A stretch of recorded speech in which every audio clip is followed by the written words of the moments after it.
Hi friends, இன்றைக்கி நம்ம என்ன பார்க்க போகிறோம் அப்படின்னா ஹிஸ்ட்ரி ஆஃப் லிட்ரேச்சர் தான் நம்ம பார்க்க போகிறோம். அதாவது ஹெல்லுன்னு காமனாக சொல்லுவாங்க இல்லையா, ஹிஸ்ட்ரி ஆஃப் லிட்ரேச்சரை தான் பற்றி தான் இப்போ நம்ம பார்க்க போகிறோம். மோஸ்ட் ப்ராபப்ளி இதை யார் படிப்பா அப்படின்னா, இந்த மாதிரி செகண்ட் இயர் படிப்பாங்க இல்லையா, அவங்களுடைய தேர்ட் செம்லேயும் ஃபோர்த்து செம்லேயும் வரும். ஹெல் 1 ஹெல் 2ன்னு சொல்லிட்டு வரும். கரெக்டாக இப்போ நம்ம என்ன படிக்கிறோம் அப்படின்னா ஹெல் 1 படிக்கிறோம். ஓகேவா? இப்போ நம்ம ஃபஸ்ட் இயரில் என்ன படிச்சிருப்போம், சோஷியல் ஹிஸ்ட்ரி ஆஃப் இங்கிலாந்து படிச்சிருப்போம். அதில் நிறைய பேர் அரியர் வச்சுருப்பீங்க, நிறைய பேர் பாஸ் பண்ணியிருப்பீங்க, நிறைய பேர் நல்ல மார்க் கூட வாங்கியிருக்கலாம். ஸோ நான் எல்லாருக்குமே சொல்கிறேன், நீங்கள் அரியர் வச்சுருந்தீங்கன்னா தாராளமாக நீங்கள் என்னுடைய சேனலில் நான் கீழே டிஸ்கிரிப்ஷன் லிங்க் கொடுக்குறேன். ஒரு 6 எஸ்ஏஸ் நான் அப்லோட் பண்ணியிருப்பேன் வித் டீட்டெயில்டு எக்ஸ்ப்ளனேஷனோட எஸ்ஏ மாதிரி இதே மாதிரி நான் போட்டிருப்பேன்.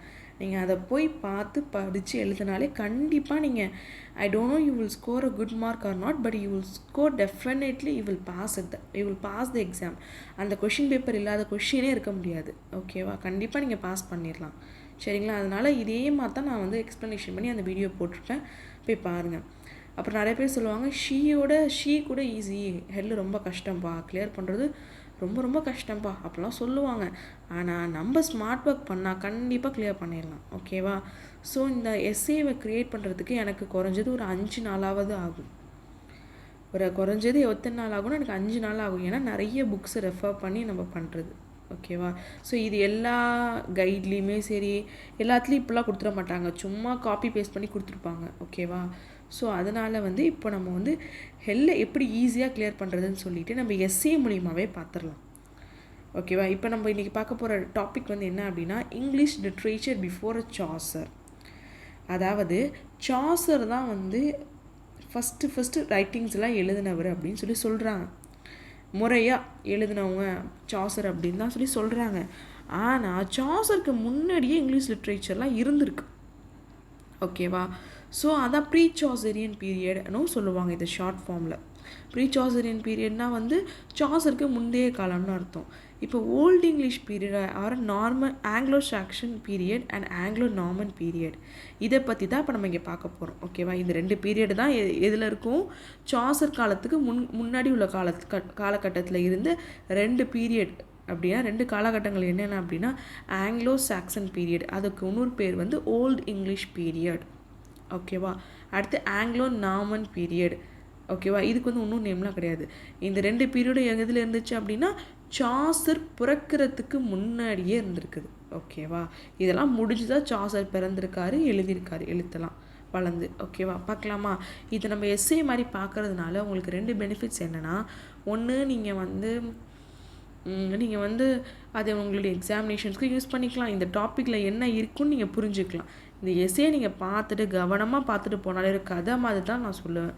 அதை உங்களுக்கு போர் கூட அடிக்காது. ஓகேவா? டைம் ஓடுறதே தெரியாது. நான் ஈஸியாக சொல்லித்தரேன். ஓகேவா? உங்களுக்கு பாஸ் பண்ணணும், நான் நல்ல மார்க்ஸ் வாங்கணும் அப்படின்னா தாராளமாக உங்களுடைய செமஸ்டர் எக்ஸாமினேஷனில் நீங்கள் உங்களுடைய இதை யூஸ் பண்ணிக்கலாம். ஓகேவா? சரி, நம்ம போகலாமா? Let's go. இது சினாப்சிஸ் போடாமல் எந்த ஒரு எஸ்ஸையுமே எழுதவே கூடாது. உங்களோட ஸ்டாஃப் சொல்லியிருப்பாங்கன்னு என்னன்னு தெரியல, பட் நான் சொல்கிறேன், சினாப்சிஸ் போட்டால் மட்டும்தான் உங்களுக்கு நல்ல மார்க் கிடைக்கும். ஓகேவா? உள்ளுக்குள்ளே படிப்பாங்களா என்னங்கிறது டவுட்டு தான், எல்லாரும் படிக்க மாட்டாங்க.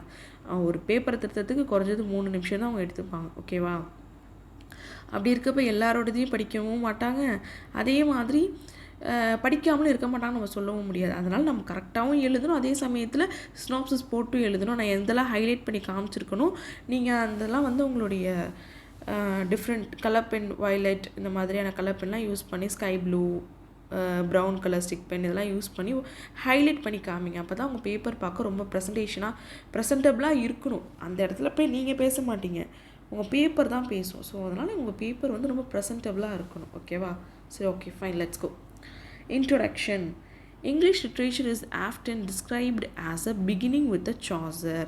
அதாவது என்ன சொல்கிறாங்க அப்படின்னா, ஆஃப்டன்னா அடிக்கடி.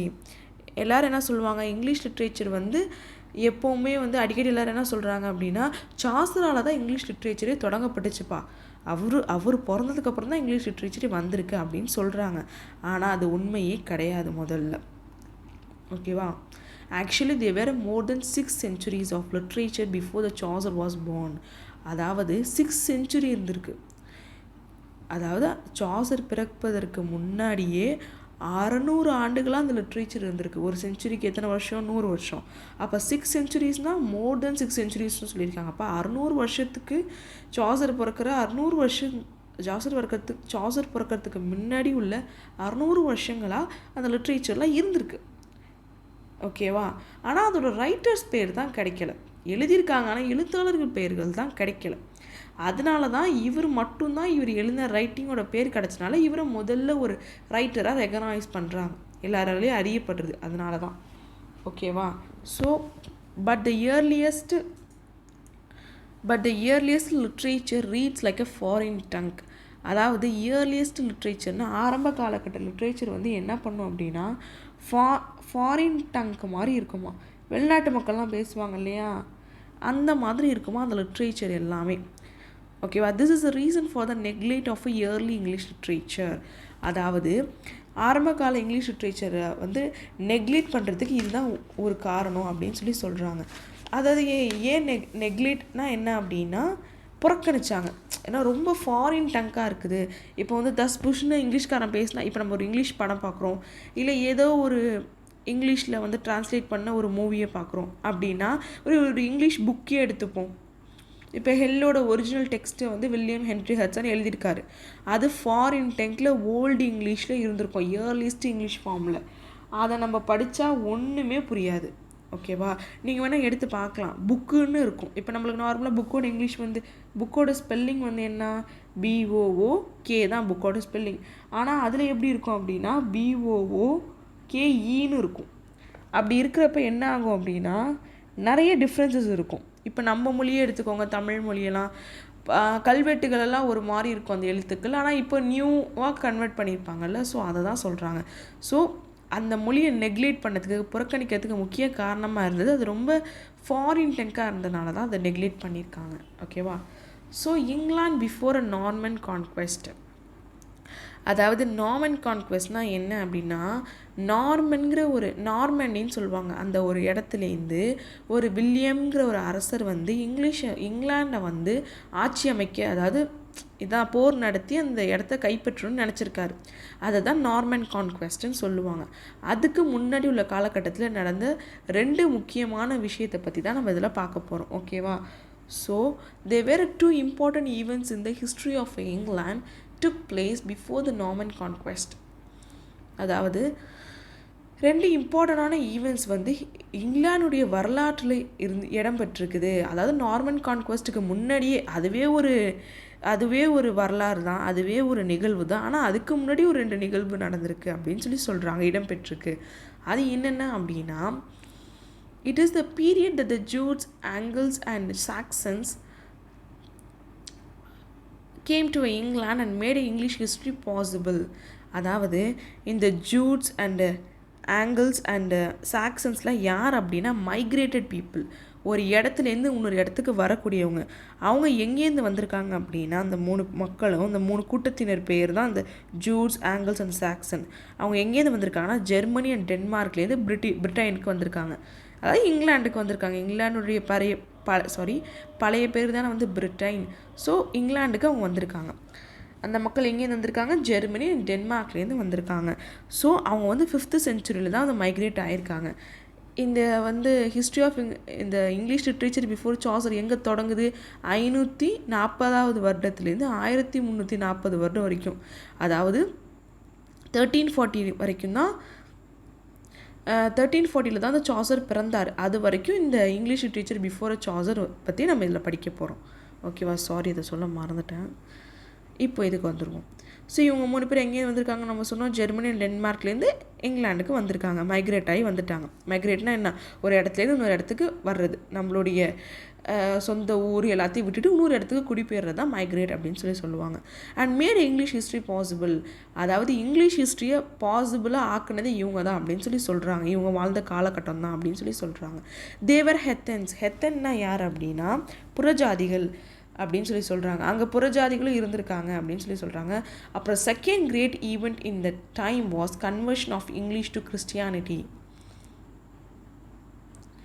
அதாவது இரண்டாவதாக உள்ள முக்கியமான ஈவெண்ட் என்ன அப்படின்னா அந்த காலகட்டத்தில் நடந்தது, இங்கிலீஷை வந்து கிறிஸ்டியானிட்டியாக மாற்ற ஆரம்பித்தாங்க. இப்போ வந்து மோஸ்ட் ப்ராபப்ளி இங்கிலீஷ்னாலே கிறிஸ்டின் தான், அந்த மதத்தை வந்து அதுக்குள்ளே திணிக்க பார்த்தாங்க அப்படின்னு சொல்கிறாங்க. இங்கிலீஷ்னால் இப்போ ஒரு மொழியாக தானே இருக்கணும். இப்போ தமிழ்ங்கிறது ஒரு மொழி. ஆனால் எல்லோரும் என்ன சொல்லுவாங்க, தமிழ் பேசுகிற மக்கள் மோஸ்ட்லி யாருன்னு சொல்லுவாங்க, ஹிந்துவை தான் சொல்லுவாங்க. முஸ்லீம்லாம் பேசுவாங்களா அப்படின்லாம் யாரும் சொல்ல மாட்டாங்க.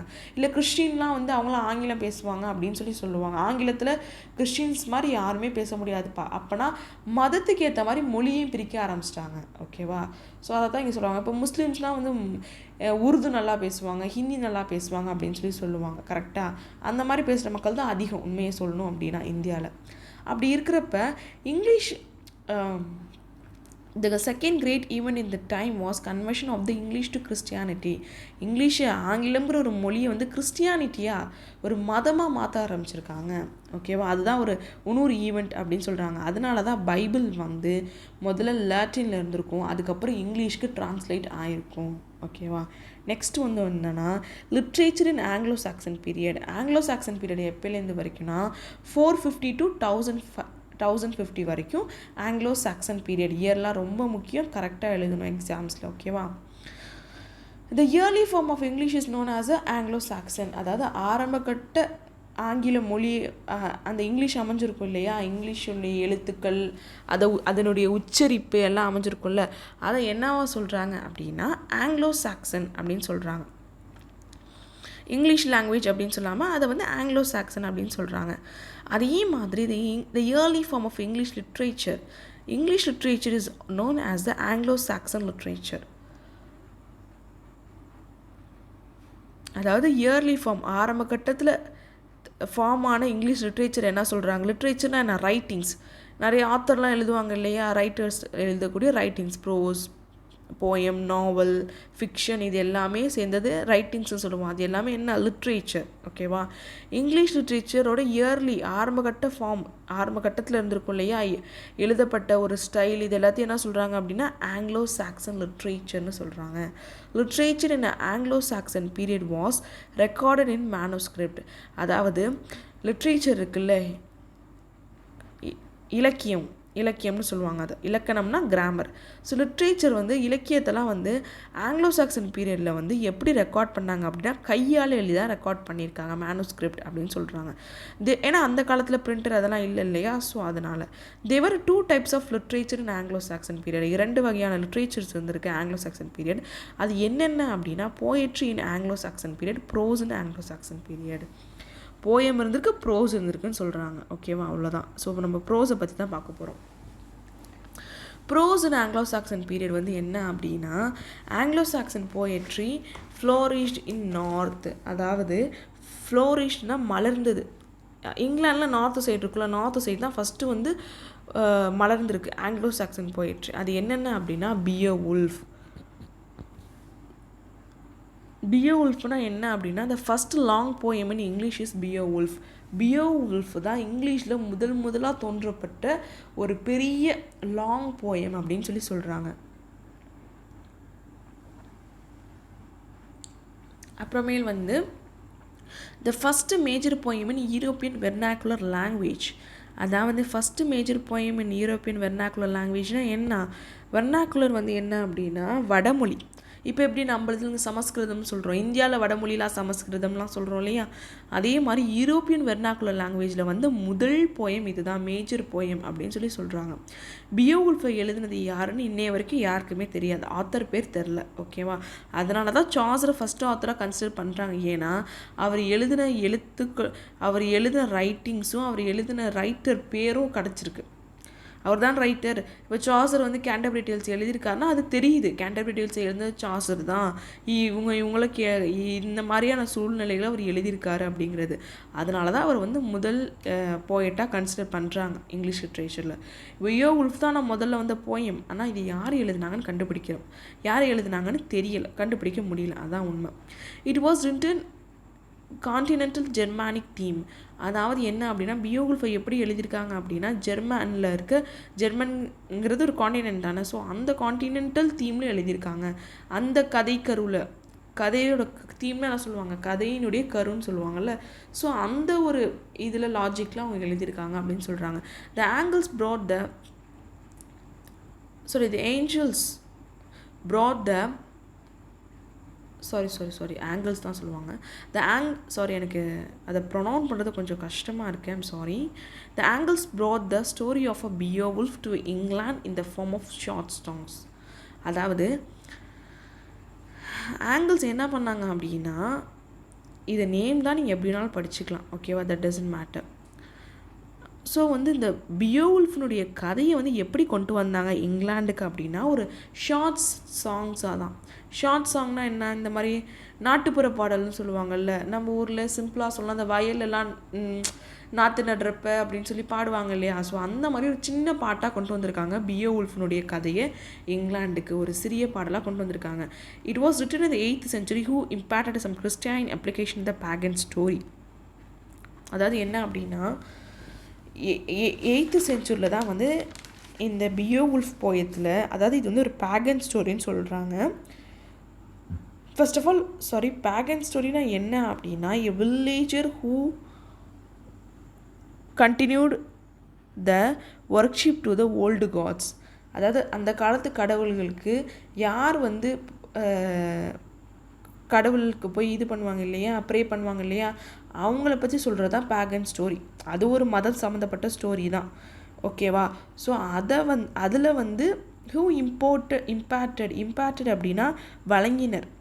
8th century எழுதப்பட்டிருக்கு. யார் சொன்னாங்க அப்படின்னா, இந்த பேகன் ஸ்டோரியை ஒரு கிறிஸ்டின் அப்ளிகேஷனாக சொல்லியிருக்காங்க.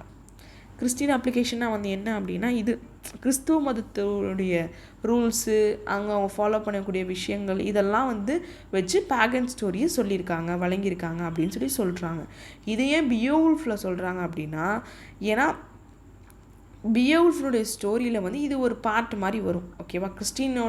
கிறிஸ்டியானிட்டியை பற்றி அது கொஞ்சம் பார்ட் மாதிரி வரும்னு சொல்லியிருக்காங்க, ஓகேவா. அவ்வளோதான்.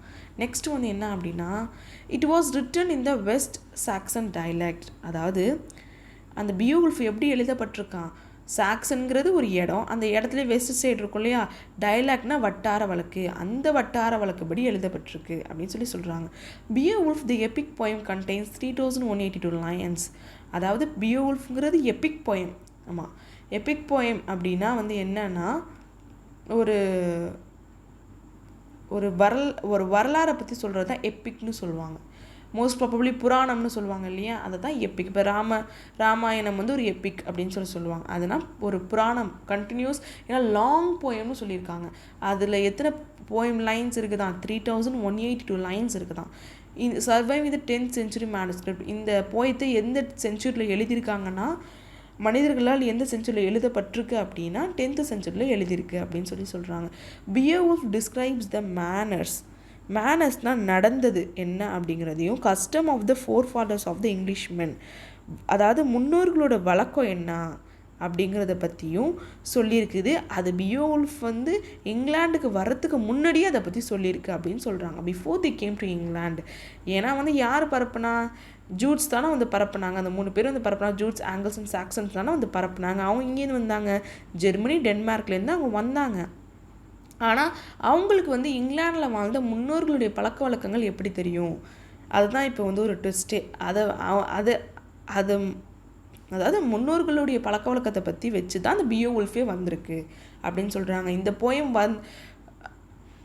இந்த போயம் வந்துருச்சு, ஆனால் அவங்க இங்கிலாண்டுக்கு வர்றதுக்கு முன்னாடி இந்த போயம் உருவாகிருச்சு அப்படின்னு சொல்கிறாங்க. அவ்வளோதான்.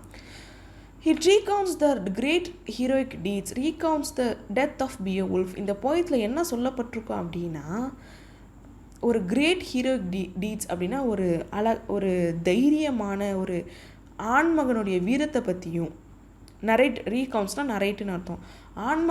ஆண்மகனுடைய வீரத்தை பற்றியும் ஒரு பியோவுல்ஃபினுடைய இறப்பை பற்றியும் சொல்லியிருப்பாங்க, ஓகேவா. It is remarkable for its sustained grandeur of tone. நீடித்த ஒரு கிராண்டர், அந்த டோனில் எப்படி இருக்குன்னா ஒரு சஸ்டைனடான எல்லா லைன்ஸ்லேயுமே ஒரு கிராண்டர் இருக்கும் அப்படின்னு சொல்கிறாங்க.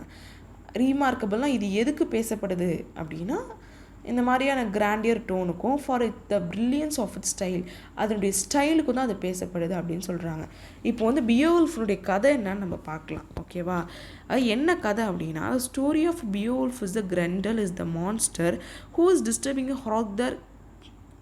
ஹாட்கர் த கிங் ஆஃப் டேன்ஸ். அதாவது பியோவுல்ஃபுடைய கதை வந்து என்னென்னா, அந்த ஊரில் ஒரு கிரெண்டல்னு ஒரு மாஸ்டர் இருக்குது. ஒரு ஊரில், எந்த ஊர்லாம் டேனுங்கிற ஒரு ஊரில் வந்து கிரெண்டலுங்கிற ஒரு மாஸ்டர் இருக்குது. அந்த மாஸ்டர் இருக்க ஊரில் தான் யார் கிங்காக இருக்காருன்னா ஹ்ரோத்தருங்கிறது தான் கிங்காக இருக்கார். ஓகேவா? ஸோ பியோவுல்ஃப் இஸ் ஃப்ரம் ஸ்காண்டினேவியன்ஸ்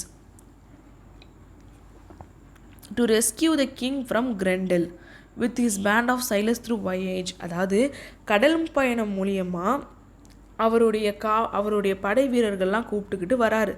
எங்கள் கிரெண்டல் இருக்கிற இடத்துக்கு வந்து கிங்கை நம்ம எப்படியாவது அந்த மான்ஸ்டர்ட்டேருந்து காப்பாற்றணும்னு சொல்லிட்டு ஸ்காண்டினேவியன்லேருந்து தான் பியோவுல்ஃபுங்கிற ஒரு வீரர் வராரு. ஓகேவா? ஸோ நெக்ஸ்ட் வந்து என்ன அப்படின்னா, அவர் வந்து கிரெண்டலுங்கிற இதையும் கொண்டுட்டு அந்த கிரெண்டலுடைய மதர் கிரெண்டலையும் கடல்லே கொண்டுடுறாரு. கொண்டுட்டு அது first part of the poem. ஓகேவா? ஆனால் second part of the poem வந்து என்ன அப்படின்னா, the second part of the poem is, first part of the poem வந்து அந்த கிரெண்டலையும் அந்த மதர் கிரெண்டலையும், அதாவது அதோடைய குட்டியையும் மதரையும் கொல்றதோடு முடிஞ்சிடும். Second part of the poem is the Beowulf is the again king, his country suffered because of fiery dragon. Second part of the போயத்தில் எப்படி இருக்கும் அப்படின்னா, பியோவுல்ஃப் தான் திருப்பி ஒரு அரசராக இருக்காருன்னு, அந்த கண்ட்ரி வந்து ஒரு ஃபயரி டிராகனால் கஷ்டப்படுதணும் அப்படின்னு சொல்கிறாங்க. He went to defend the dragon at that time. He got a bite in a neck. Then his death is closest part of the poem. அந்த டிராகனை எப்படியாவது நம்ம கொண்டுடணும்னு சொல்லிட்டு இவர் போகிறாரு. அப்படி போகிறப்ப அந்த டிராகன் என்ன பண்ணுதுன்னா அவர் கழுத்தில் கடிச்சிருது. கடிச்சு அவர் இறக்குறது தான், கொஞ்சம் கொஞ்சமாக ஒரு உயிர் போகிறது தான் closest part of the poem அப்படின்னு சொல்லிட்டு சொல்கிறாங்க. சரிங்களா? Caedmon was an illiterate man. அதாவது ஃபஸ்ட்டு வந்து பியோவுல்ஃப்ங்கிற ஒரு போயமை பற்றி பார்த்துட்டோம். இப்போ யார் அப்படின்னா கேடமன்ங்கிற பற்றி பார்க்குறோம். ஓகேவா? So Caedmon was an illiterate man. இவர் ஒரு ஆத்தர், இவர் ஒரு ரைட்டர். ஓகேவா? ஆனால் எல்லாருக்கும் யாரை பற்றி தெரியும்? ஃபஸ்ட்டு இங்கிலீஷ் லிட்ரேச்சரில் எழுத்தாளர் யாருன்னா சாசர்னு ஈஸியாக சொல்லிடுவாங்க. ஏன்னா அவரோட ரைட்டிங்ஸ் நிறையா இருக்கிறதுனாலையும் அவர் வந்து எழுதுனது நிறையா பப்ளிஷ் ஆகிருக்கனாலே அவரை பற்றி சொல்கிறாங்க. ஓகேவா? ஸோ வந்து கேடமன்கிறது அந்த காலத்தில் வந்து இருந்த ஒரு ரைட்டர். பியோவுல்ஃபுக்கு அடுத்து அந்த கதைக்கு அப்புறம் எழுதப்பட்ட அந்த கதைக்கு அப்புறம் ஏதோ ஒன்று எழுதி பப்ளிஷ் பண்ணவர் தான் கேடமன். அவர் வந்து ஒரு படிக்காதவர், illiterate man. அவர் படிக்காதவர் இல்லையா, அதனால் அந்த holy Bible was read to him. பைபிளே அவருக்கு வாசி தான் காமிப்பாங்க. அந்த வரிகள், he wrote a verses, அவர் வந்து சில வரிகளை வந்து பைபிள் பேஜஸ்லேருந்து எடுத்து எழுதிடுவார் அப்படின்னு சொல்கிறாங்க. he wrote a verse from some pages of Bible. அதுக்கப்புறமேலு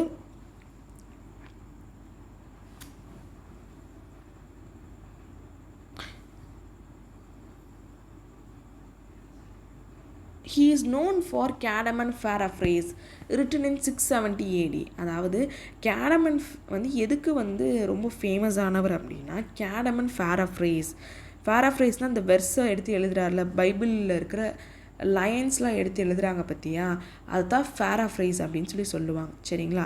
இவர் வந்து ஒரு ரைட்டிங் எழுதியிருக்காரு. அது பேர் தான் என்ன அப்படின்னா கேடமன் பேராஃப்ரேஸ். எப்போ எழுதியிருக்காருன்னா 670 AD எழுதியிருக்காரு. ஓகேவா?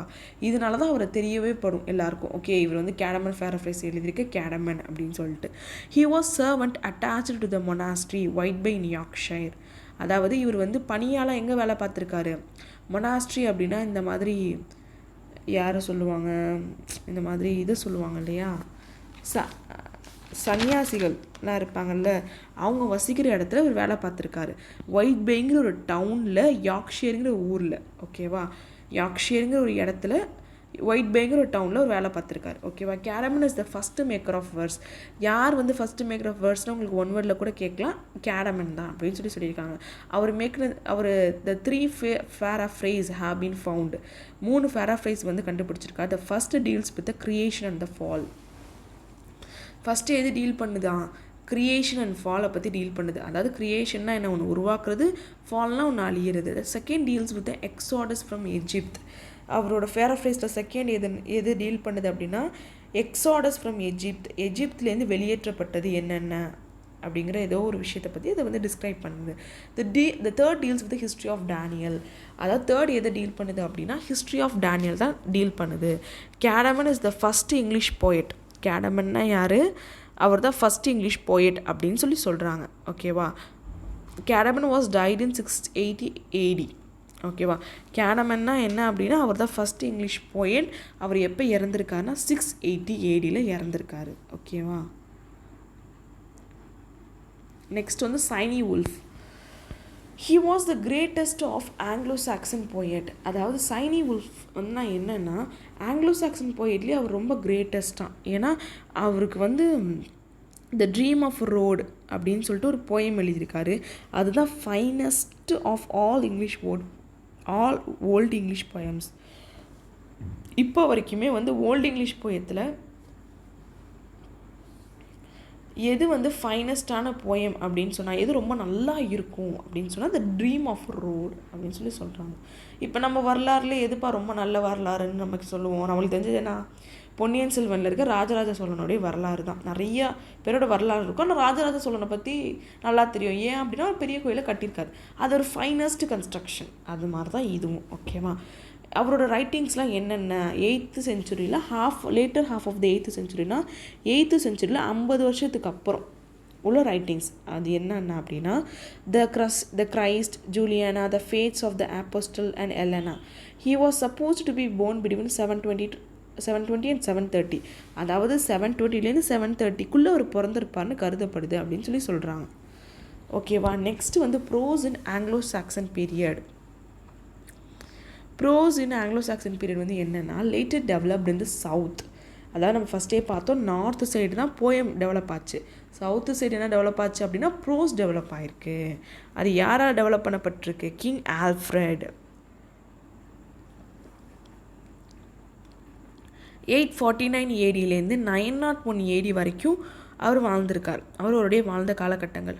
அப்போ king Alfred was the creator of the English prose. அதாவது கிங் ஆல்ஃப்ரெட் தான் வந்து இங்கிலீஷ் ப்ரோஸுடைய கிரியேட்டர். அதாவது இப்படியும் நம்ம எழுதலாம். எழுத்தாளர்கள் கூடிய ஒரு புதிய சிந்தனையை உருவாக்குனதே இவர் தான். ஏன்னா போயம் மட்டும் கவிதையாக எழுதுவாங்க, ஒரு பேராகிராஃபாக மேக் பண்ணி ஒரு ப்ரோஸாக கூட எழுதலாம் அப்படின்னு உருவாக்குனதே யார்? கிங் ஆல்ஃப்ரெட் தான். He was a translator. அவர் ஒரு டிரான்ஸ்லேட்டராகவும் இருந்திருக்காரு. He was the first to put vernacular language into systematic use. அதாவது இப்போ எப்படி சமஸ்கிருத மொழியில் உள்ள சில எழுத்துக்கள்லாம் இருக்குல்ல, இஷ்ஷுங்கிற ஒரு எழுத்தெல்லாம் இருக்கும் இல்லையா? ஸோ அந்த மாதிரி எழுத்துக்கள்லாம் எப்படி நம்ம தமிழ் மொழியில் வந்து இணைந்துருச்சு, அந்த மாதிரி வடமொழியுமே ஒரு சிஸ்டமேட்டிக் யூஸாகவும் கொண்டு வந்தவர் இவர் தான். His works are ecclesiastical history of venerable Bede. அதாவது இவருடைய ஒர்க்கு தான் இது எல்லாமே. இவருடைய ரைட்டிங் பேர் அது. ஓகேவா? During his reign Anglo Saxon chronicle was the greatest old English prose turned as the national history under his guidance. அதாவது அவருடைய காலகட்டங்களில் தான் ஆங்கிலோ-சாக்சன் குரோனிக்கல்னு ஒரு ப்ரோஸ் இருந்துச்சு. Was the greatest old English prose இருந்திருக்கு. அந்த ப்ரோஸில் என்ன இருந்திருக்கு அப்படின்னா அவர் வாழ்ந்த காலகட்டத்திலேருந்து இருந்த வரலாறு இருந்திருக்கு.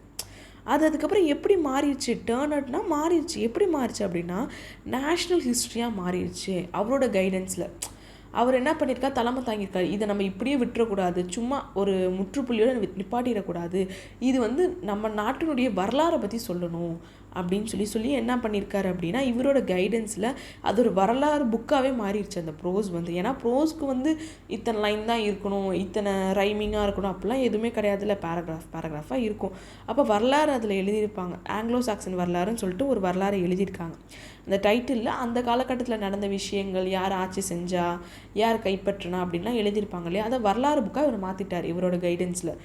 It was closed with the அது நேஷ்னல் ஹிஸ்ட்ரியாக மாறிடுச்சு. ஓகேவா? ஆங்கிலோ-சாக்சன் குரானிக்கல்ங்கிறது. It was closed with the record of death of king Stephen in 1154. அதாவது என்னென்னா அந்த நேஷ்னல் ஹிஸ்ட்ரி புக் இருக்குது பற்றியா, அந்த ஆங்கிலோ-சாக்சன் குரானிக்கல், அது வந்து எப்போ வந்து முடிவு பெற்றுச்சு அப்படின்னா எப்போ க்ளோஸ் ஆச்சு அந்த புக்கு அப்படின்னா, எப்போ அந்த புக்கு எழுதி முடித்தாங்க அப்படின்னா டெத் ஆஃப் கிங் ஸ்டீஃபனுங்கிற ஒருத்தர் வந்து இறந்து போயிருக்காரு. அவரோட ரெக்கார்டை தான் அது கடைசியாக பதிஞ்சிருக்கு. 1154 அது பதிஞ்சிருக்கு அப்படின்னு சொல்லி சொல்கிறாங்க. ஓகேவா? த மிடில் இங்கிலீஷ் பீரியட் அதை பற்றி நம்ம பார்க்கலாம். இதுதான் வந்து மிடில் இங்கிலீஷ் பீரியட் தான். என்ன? மிடில் இங்கிலீஷ் பீரியட் தான் வந்து என்னன்னு சொல்லுவாங்க அப்படின்னா காமன்லி நம்ம இந்த ஃபஸ்ட்டு பார்த்தோம் இல்லையா ஆங்கிலோ-நார்மன் பீரியட், இதைத்தான் ஆங்கிலோ-நார்மன் பீரியடுன்னு சொல்லுவாங்க. இது வரைக்கும் நம்ம பார்த்தது ஆங்கிலோ-சாக்சன் பீரியட். ஓகேவா? ஸோ போகலாமா? So this period marked it எப்போலேருந்து எப்போ வரைக்கும் இருக்குது middle English period, that means Anglo Norman period 1066 to 1340. 1340னா என்ன? சாசரோட பர்த் இயர் தான் வந்து 1340. ஓகேவா? So this period marked its new beginning in England. அதாவது இந்த பீரியட் தான் வந்து ஒரு புதுவான ஒரு உருவாக்கத்தை, புது மலர்ச்சியை வந்து கொடுத்துருக்கு இங்கிலாந்துக்கு அப்படின்னு சொல்கிறாங்க. William duke of Normandy conquered Anglo Saxon England. அதாவது என்ன அப்படின்னா, வில்லியம்ங்கிற ஒரு அரசர் என்ன பண்ணியிருக்காருன்னா, டியூக்னா ஒரு அரசர் மாதிரி, நார்மண்டிங்கிற ஒரு இடத்தினுடைய அரசர் தான் வில்லியம். அவர் என்ன பண்ணியிருக்காருன்னா ஆங்கிலோ-சாக்சன் இங்கிலாண்டை கான்கர் பண்ணிட்டார், ஜெயிச்சிட்டார். வந்து படையோடு வந்து சண்டை போட்டு அந்த இடத்த கைப்பற்றிட்டார். ஓகேவா? இந்த 10th century Norman conquered the part of north France rapidly adapt to the French civilisation and French language. அதாவது என்ன அப்படின்னா 10th centuryல நார்மாண்டி அப்படின்னா அந்த நார்மாண்டி ஊரினுடைய மக்கள் பேசும் மொழி தான் நார்மன். அவங்கள என்னன்னு சொல்லுவாங்க, இப்போ வந்து ஃப்ரெஞ்ச் பீப்புள்னு சொல்லுவாங்க. ஆனால் அவங்க பேசக்கூடிய மொழி என்ன? அவங்க பேசக்கூடிய மொழி என்ன? ஃப்ரெஞ்சுன்னு சொல்லுவாங்க. ஆனால் அவங்கள எப்படி கூப்பிடுவாங்க? ஃப்ரெஞ்ச் பீப்புள் அப்படின்னு சொல்லுவாங்க. இப்போ வந்து நம்ம பேசக்கூடிய மொழி என்ன? தமிழ் அப்படின்னா தமிழ்நாட்டு மக்கள் அப்படின்னு சொல்கிறாங்க, தமிழ் மக்கள் அப்படிம்பாங்க. இப்போ மலையாளம் பேசுகிறவங்கள மலையாளி மக்கள், மலையாளக்காரவங்க அவங்க அப்படின்னு சொல்லுவாங்கள்ல. ஸோ அவங்க பேசுகிற மொழியை தானே அவங்க சொல்லுவாங்க. அந்த மாதிரி நார்மன்ங்கிற ஒரு இடம், நார்மன்கிறது ஒரு அந்த பீப்புளை அப்படி வந்து டினோட் பண்ணுவாங்கன்னு சொல்கிறாங்க. அந்த நார்மன் வந்து என்ன பண்ணியிருக்காரு அப்படின்னா conquered the part of north France. அப்படின்னா ஃப்ரான்ஸினுடைய நார்த்து பார்ட்டை கான்குவைர் பண்ணிட்டாங்க, கைப்பற்றி. அவங்களுடைய சிவிலைசேஷன், ஃப்ரெஞ்ச் சிவிலைசேஷனை சீக்கிரமே அடாப்ட் பண்ணிக்கிட்டாங்க, ஏற்றுக்கிட்டாங்க. சிவிலைசேஷன்னா என்ன? அவங்களுடைய ட்ரெஸ்ஸிங் ஸ்டைலாக இருக்கட்டும், அவங்களுடைய ஈட்டிங் ஸ்டைல், அதாவது ஃபுட்டு சமைக்கிறது, ஒவ்வொரு ஊருக்கும் ஒவ்வொரு ஸ்டைல் ஆஃப் குக்கிங் இருக்கும் இல்லையா? அப்புறம் அந்த மக்கள் பேசுகிற மொழி, அவங்களுடைய பழக்க வழக்கங்களோட கல்ச்சர் எல்லாத்தையும் அடாப்ட் பண்ணிக்கிறாங்க.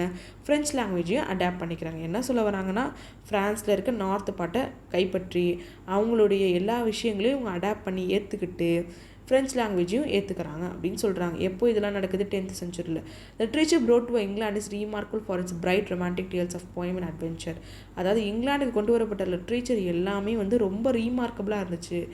அப்படின்னா என்னென்னா, ரொம்ப ஒரு அங்கீகாரம் பெற்றதாக இருந்துச்சு. அதோடைய ரொமான்டிக் டேல்ஸ்லாம் வந்து போயமுடைய romantic tales of poem, adventure, அதாவது போயம்னா கவிதை, அட்வென்ச்சர்னால் இந்த மாதிரி சாகசமாக பண்ணக்கூடிய விஷயங்கள் ரொம்ப பிரைட்டாக சூப்பராக இருந்துச்சு அப்படின்னு சொல்கிறாங்க.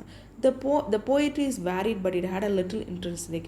அதாவது போயட்ரி வந்து ரொம்ப வேரிடாக, ரொம்ப வித்தியாசமாக இருந்துச்சு.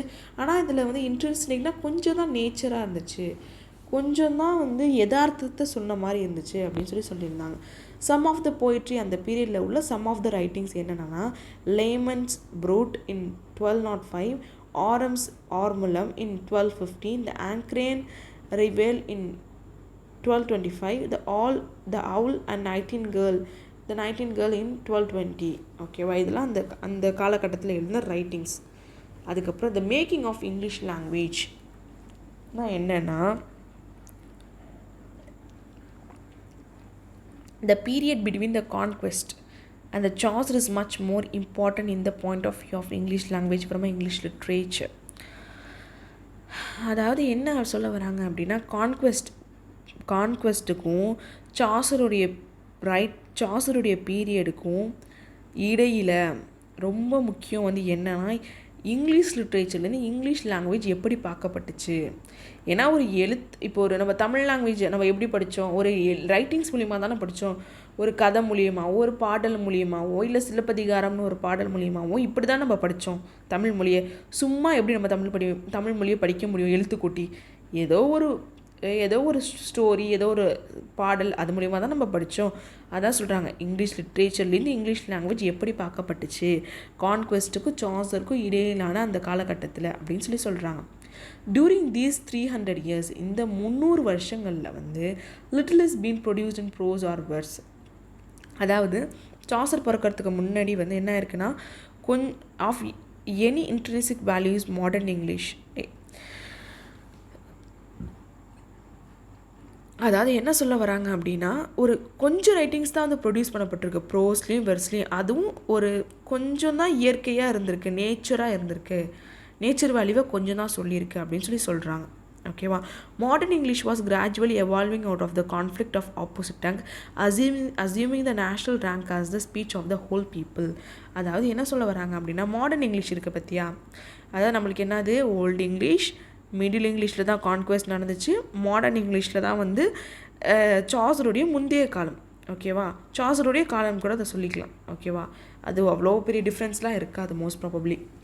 ஸோ மாடர்ன் இங்கிலீஷ் வந்து எப்படி எவால்விங் அவுட்னா எப்படி வெளியே வருது அப்படின்னா, ஒரு சண்டை மாதிரி ஆயிடுச்சு, ஆப்போசிட் டங்க் ஆயிடுச்சு.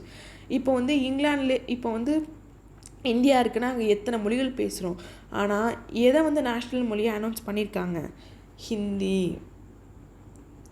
ஓகேவா?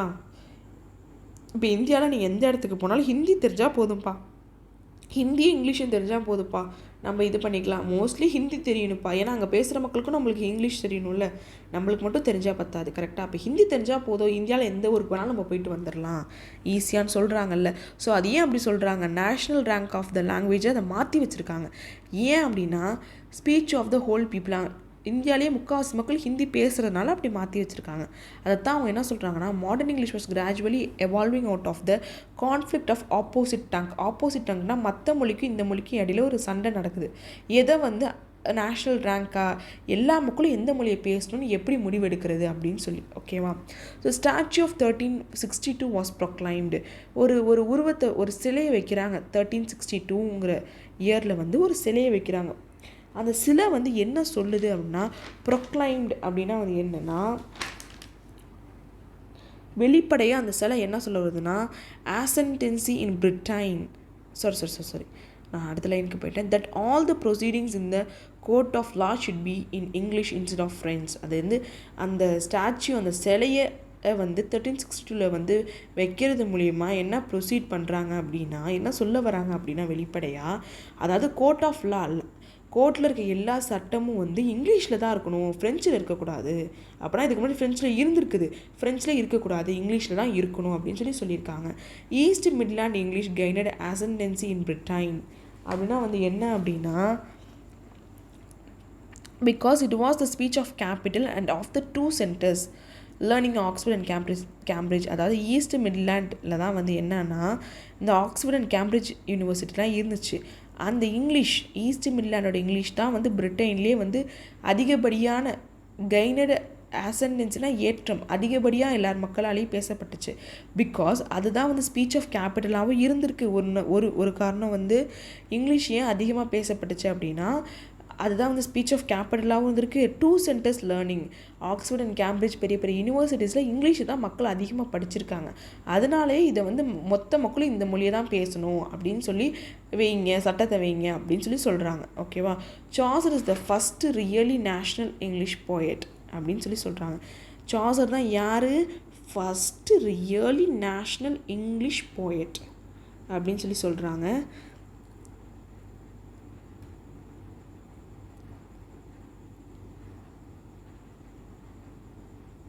ஓகேவா? நெக்ஸ்ட்டு வந்து என்ன அப்படின்னா,